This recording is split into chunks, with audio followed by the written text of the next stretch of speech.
welcome back to the Rant and Review Pro Wrestling, guys. We're going to be catching up on some WWE news today. It's, again, without a doubt, WWE has been on a roll for over a year now. It's officially reached that part because it was about a year ago where I think I had already said that WWE was better after WrestleMania last year, but a lot of fans really started catching on. And you see the trend since last summer of the crowds have been bigger. The ratings have been a lot better. And again, a lot of this has to do with the Bloodline. So that this is going to be the first thing we talk about today. We've reached that point in the Bloodline now where we are finally back to where it all started 3 years ago. Jey Uso and Roman Reigns. So on SmackDown on Friday, it was the Tribal Council. I didn't get Alpha and Sika as I had hoped. We didn't get any of the Wild Samoans, any of the elders. They keep mentioning the elders. They have yet to show up. I wonder if they're still going to show up in this storyline. I think that would be the next place for it to go, with the elders backing one or the other. Of course, there's always the possibility of The Rock showing up. But for right now, Jey is finally getting his point. And a lot of people have said this has always been about Jey Uso from the beginning. That's where the Bloodline whole thing started years ago. Jey and Jimmy did kind of put Roman on trial, and they like cobbled together this like hit piece on him of all of his really bad moments. Some of them I haven't seen, because again, for those of you who are new to my channel, I don't watch WWE weekly television. It's just mainly the pay-per-views. So I didn't see a lot of this stuff and how bad Roman really was. Roman got upset about it. It turned into a big brawl. And then it continued later in the night where Jey finally gets the upper hand on Roman and Solo and looks at the title of being Tribal Chief. It looks like we are going to that point. We are going to have Roman Reigns versus Jey Uso for the WWE Universal Heavyweight Championship. I can never get their main titles right. At SummerSlam. So that seems to be apparently where it's going to go. Of course, they could do something else, but I think that's where most of us think this is going. Now, is Jey going to win the championship? Who knows at this point? Roman Reigns just surprisingly enough, has surpassed Hulk Hogan's 1984 to 1988 reign as WWE or WWF heavyweight champion at the time, which is an impressive feat.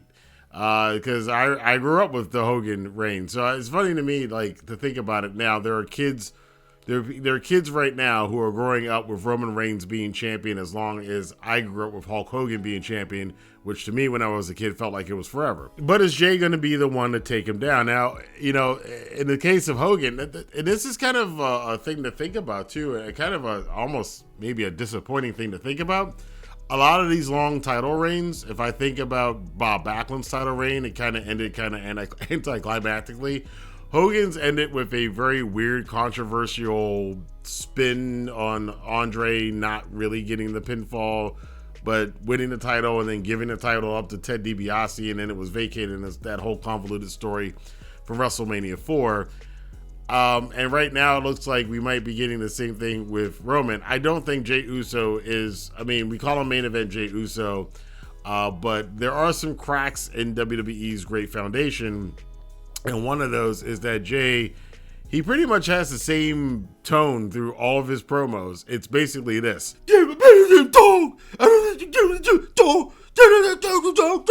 That's basically Jey in every single promo. So he's going to have to get a little bit more range for him to really be a main event heavyweight champion. But for the Bloodline storyline, it works.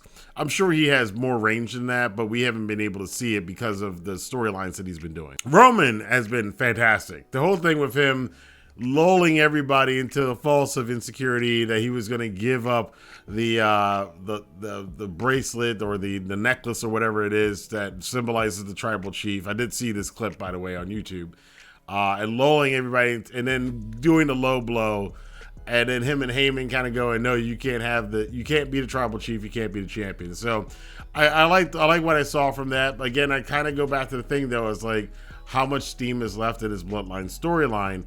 And I just hope that, Hunter's running this thing. I just hope that they're not going to milk it to death, because that tends to be the case with big time wrestling storylines. They never end the story. They just kind of keep it going until the fans get sick of it. Now, if the fans do get sick of it, there's plenty of other stuff in WWE that could take its place. LA Knight is a big star. Now, LA Knight has it's an interesting controversy around him, because one of Triple H's friends, a member of the Clique, Kevin Nash, and this has been all over the place all weekend, did say that, what's wrong with the fans? Are they blind? Well, I'm not going to rag on the WWE fan base too much, but WWE fan base are not the most, discerning fan base in the world. It's like if it's got WWE on it and you make it loud, they like it. And LA Knight is that. LA Knight is loud. LA Knight has studied The Rock. He studied Stone Cold. When he was Eli Drake, this is what he did. I mean, he's got a great voice. He's got a great look. He's got a great presence. His in-ring is average. I think most people would agree with that. But he's got everything down. He's kind of like this merger of Stone Cold Steve Austin and The Rock in this one character. And he's got his and a lot of fans are along there with LA Knight. Even his in-ring stuff is like the little bit I've seen of it recently. I did see the Hit Row clip for Madison Square Garden, and I think it was because Solo Monster said it was a lot like The Rock, and I was like, all right, let me check it out, and I watched it, and his moveset, there's like his own version of the people's elbow, his own version of the stunner.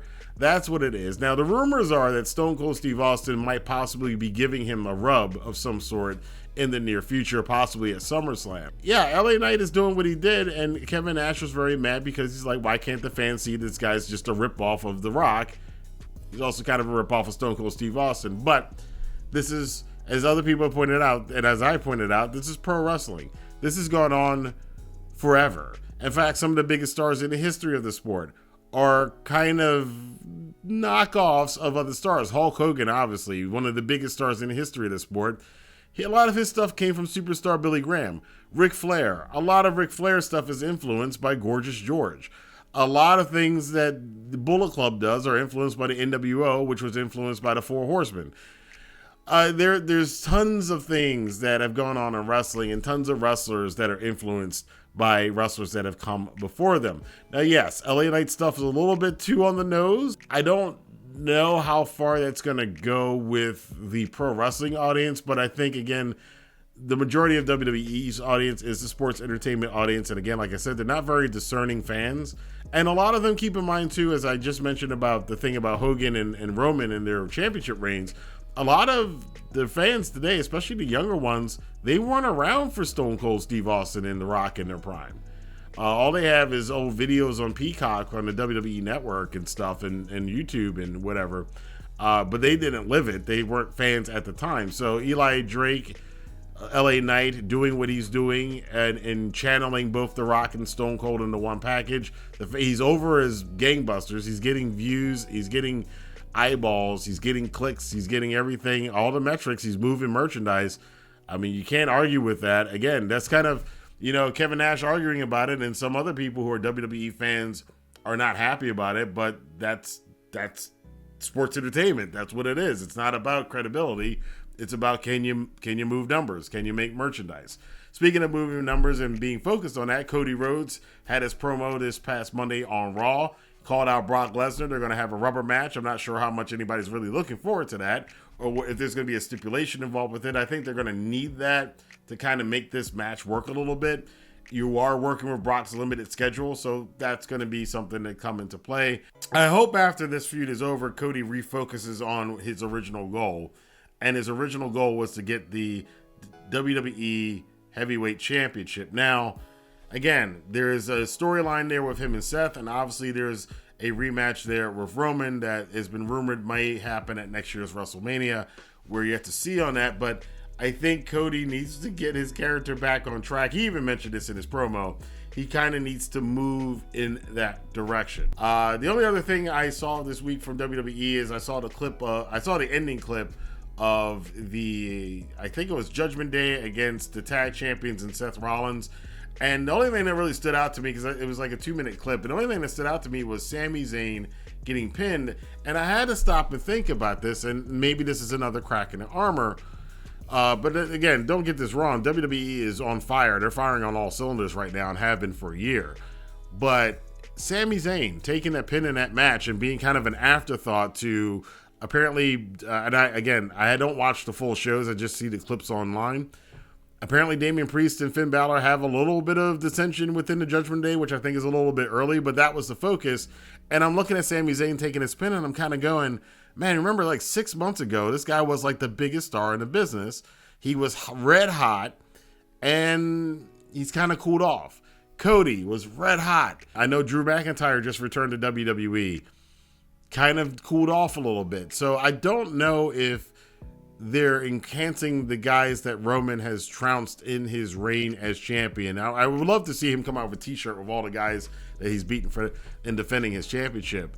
But I think that could be a problem in the future. Because all of them are going to be, all of them right now are diminished stars. There's Roman and then there's everybody else. And again, I don't think Jey's going to win the championship. We still have no idea who's going to win it. And my point in saying all of this is going back to my point about how Bob Backlund lost his championship reign, how Hulk Hogan ended his championship reign. I'm starting to worry that Roman's championship reign might not end on a big climactic finale. It might kind of dither out the way the previous reigns I mentioned, or be some kind of effery that happened with Hogan and the Andre thing, or just be some kind of demoralizing loss that Bob Backlund had. I don't know. I hope they have a good ending in mind. I'm going to trust in Triple H. He's booked very well since he's taken over the book in WWE for the last year and a half. I'm hoping they got something in mind. I'm going to trust that he does, but I want to see that happen. But I want to know what you guys think about this. Let your voice be heard in the comment box below. Do you think LA Knight is a ripoff, or do you think it's fair game in sports entertainment? What do you think about this whole Judgment Day thing? Do you think there is going to be a feud with Finn Balor and Damian Priest? Remember, Damian Priest is Senor Money in the Bank. Are you excited to see Brock and Cody Part 3? And if Jey Uso doesn't win the championship, who do you think is going to win the WWE Universal Championship off of Roman Reigns? Let your voice be heard in the comment box below. Until next time, I will see you guys here for more news, rumors, and commentary on the Rant and Review Pro Wrestling. We got a whole video about what happened with AEW Collision last week and where it's headed towards this week. And of course, we'll be talking about the G1 Climax in New Japan, which will be starting up this weekend. Until then, I'll see you guys later. Have a good day.